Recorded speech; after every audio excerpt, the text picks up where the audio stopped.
you're a mandolin player of the top caliber. I read where you make significant innovations into the world of mandolin playing over the years. Yeah. What did you do to make those significant innovations? I created a new style on the mandolin. All right.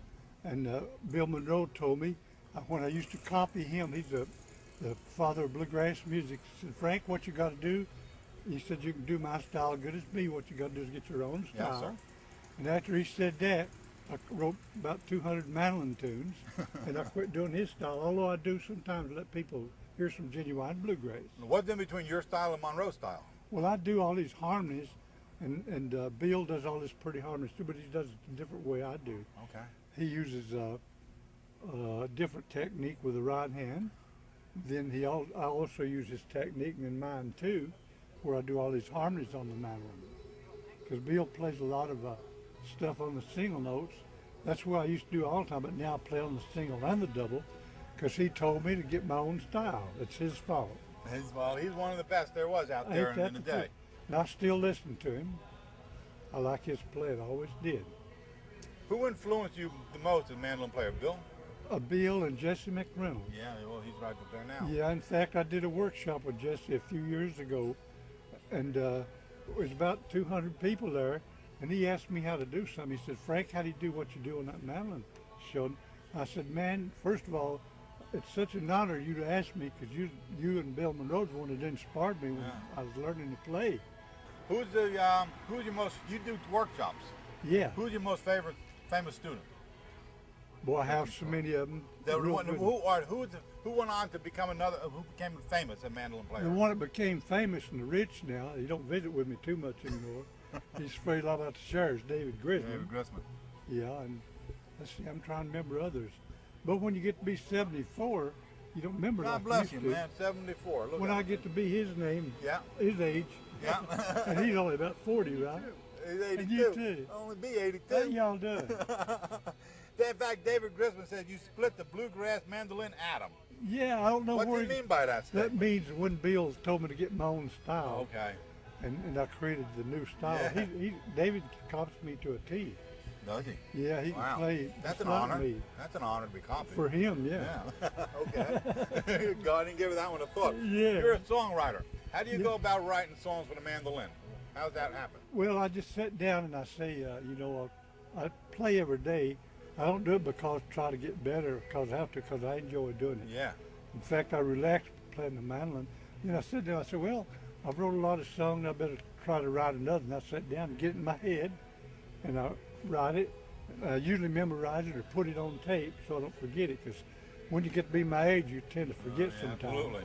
And I can't let that happen. I know it is my age already, you know. And I can't, I got to make sure that I don't slow down on the mandolin, because I'm better now than I was when I was old, in the teens. Has anybody recorded your music? Yeah, Linda Ronstadt, her first hit record, I wrote it up to my neck in High Muddy Waters. Wow. And me and John Harrell arranged the beat of a different drum at the back of it. Good. Her first hit record. And about everybody's recorded the New Camptown Races. I wrote that in 1953. Wow. I was the first one to put those minors on the mandolin. You were right out. Yeah. Yeah. Yeah. Mandolin teacher. What do you teach? What's the most important basic that a mandolin student has to learn about a mandolin? I teach them to do the chords first. Okay. Then when you do the chords, you can work from there, and I teach them how to use the right hand. I don't teach very much anymore because I'm too young to do that. Yeah, absolutely, I hear you. But I do workshops occasionally. Okay. And I enjoy doing them. I enjoy teaching. That's why I know a lot about the mandolin, because I've taught so many people that don't know much. Then you learn from people that don't know very much. You really do. How did an old boy like you get hooked up with the New York Philharmonic, with Leonard Bernstein and Boston Pops? What happened was, you're an old boy. Yeah. Them good old boys. Yeah, right. I played at Cafe Lena, and everybody knew her, the original coffee house. The only one that still exists. And she got me a booking with those people. And I wrote a couple of songs. They backed me up about 1,000 fiddlers and 14 bugles. Right. Well, it wasn't 1,000 fiddlers. I thought it was, you see all these guys doing the same notes. And it's funny because when old Bernstein was up there, doing that stick, I thought he was going to hit me, and I dodged because I actually got out of time, because they do a thing. Every time they do it, where they write it down. Yeah, yeah. And I memorized everything. Right. And that was funny. What's your website? Oh, MySpace. On MySpace. You got a MySpace page? Under his name. Oh, okay. My name.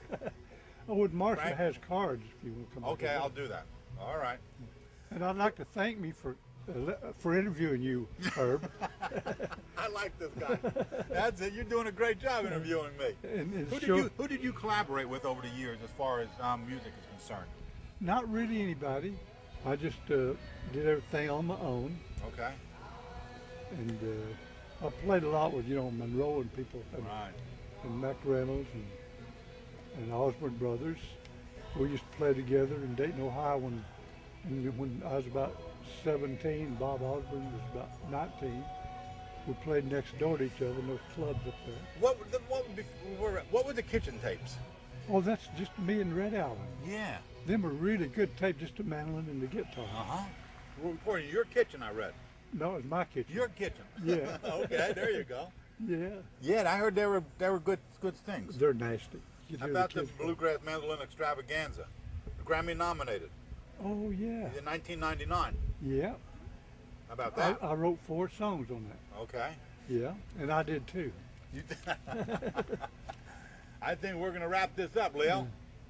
Thank you, Mr. Frank Thank you, Wakefield, too. for being on Southern Country. Appreciate it. Yeah, don't you all turn your TV on now, because I don't want you to watch us here, because you'll appreciate it. There you go. Well, thank me for interviewing you. Yeah, I thank you for interviewing me. I say hello to you. Don't come back. Turn your TV off. Frank Wakefield, right here in Southern Country. Hello.